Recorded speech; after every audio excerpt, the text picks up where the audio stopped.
Hi everyone. आजकल हर age group में heart attack होना बहुत ही आम बात हो गई है। इसकी वजह से आपको हार्ट अटैक के बारे में जानना बहुत ही ज़्यादा ज़रूरी हो गया है। हार्ट अटैक क्या होता है और इससे बचा कैसे जाए, ये जानने से पहले आपको ये जानना ज़रूरी है कि हार्ट हमारी बॉडी में काम क्या करता है।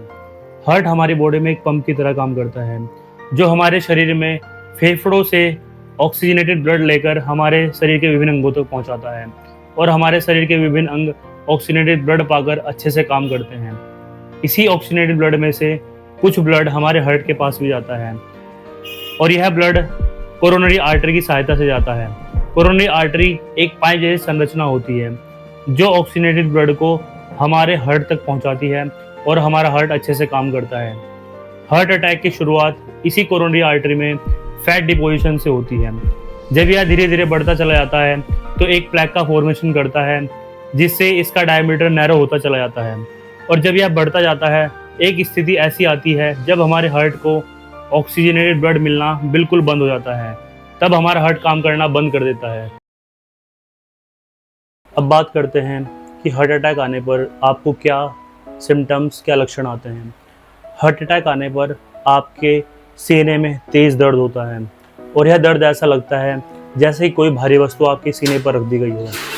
यह दर्द सीने तक सीमित नहीं होता है, यह कभी कभी आपकी गर्दन में, कभी कभी बाएं हाथ में, कभी पेट के ऊपरी हिस्से में और कभी कभी दांत में भी हो सकता है।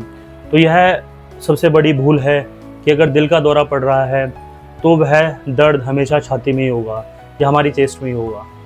उसके बाद क्या होता है, सांस फूलने लगती है। सांस फूलने के बाद व्यक्ति को चक्कर आने शुरू हो जाते हैं और कभी कभी व्यक्ति बेहोश भी हो सकता है।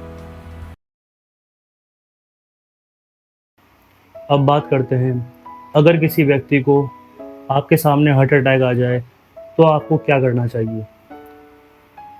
अगर किसी भी व्यक्ति को आपके सामने हार्ट अटैक आता है या कोई भी बेहोश हो जाता है तो उससे पूछे कि क्या आप ठीक हो। अगर व्यक्ति कोई रेस्पॉन्स नहीं दे रहा, सबसे पहले जो आपको काम करना है, सबसे पहले एम्बुलेंस को कॉल कीजिए। एम्बुलेंस को कॉल करने के बाद आपको ये नहीं कि वहाँ पर खड़ा रहना है।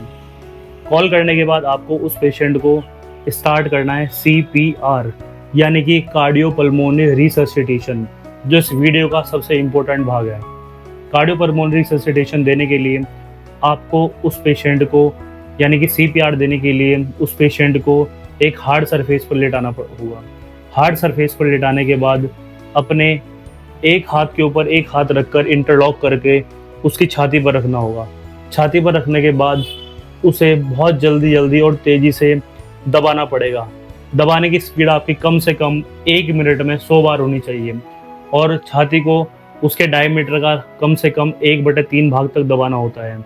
ये तब तक आपको करना होगा जब तक कि पेशेंट कुछ रेस्पॉन्स न कर दे या वहाँ पर एम्बुलेंस ना आ जाए। जब एम्बुलेंस आ जाती है उसके बाद उसके हॉस्पिटल ले जाया जाता है और हॉस्पिटल जाने के बाद आपके डॉक्टर आपकी स्थिति के आधार पर आपका उपचार करते हैं, आपका इलाज करते हैं। अब बात करते हैं ऐसे कौन से इन्वेस्टिगेशंस हैं, ऐसी कौन सी जांचें हैं जो आपको रेगुलर बेस पर कराते रहनी चाहिए। पहला आता है लिपिड प्रोफाइल।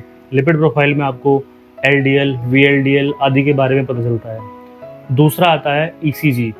ECG आपको अगर सीने में कुछ प्रॉब्लम हो तो तुरंत करा लेना चाहिए। तीसरा है आपका ब्लड प्रेशर।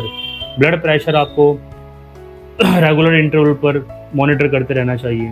और चौथा आता है आपकी ब्लड शुगर की जांच। ये बेसिक जांचें हैं जो आपको कराते रहनी चाहिए, जिससे आपको पता चलता रहे कि आपके हार्ट में कोई प्रॉब्लम तो नहीं होने वाली है। अब बात करते हैं कि दिल से संबंधित बीमारियों से आखिर बचा कैसे जाए। हम अपनी लाइफस्टाइल में क्या सुधार करें जिससे हम दिल से संबंधित बीमारियों से दूर रहें। सबसे पहले हेल्दी डाइट लें। अपनी डाइट में नमक की मात्रा कम करें, शुगर की मात्रा कम करें और जितने भी ऑयली फूड हैं उनको बिल्कुल बंद कर दें। दूसरा, स्मोकिंग को बिल्कुल बंद कर दें। तीसरा, अच्छी नींद लें और रेगुलर बेसिस पर कुछ समय निकाल कर अपने लिए व्यायाम ज़रूर कीजिए, एक्सरसाइज ज़रूर कीजिए। BP और शुगर को मेंटेन रखिए और रेगुलर बेसिस पर कोलेस्ट्रॉल की जांच ज़रूर कराइए। और कभी भी सीने में दर्द या सांस लेने में कोई दिक्कत हो तो उसे बिल्कुल भी हल्के में मत लीजिए, तुरंत डॉक्टर को दिखाएं। अपने लिए नहीं तो अपनों के लिए अपनी सेहत का ध्यान रखिए, क्योंकि आपकी ज़िंदगी सिर्फ आपसे नहीं जुड़ी हुई है, आपके हर परिवार के सदस्य से जुड़ी हुई है। मिलते हैं जल्दी अगली वीडियो में, तब तक के लिए धन्यवाद।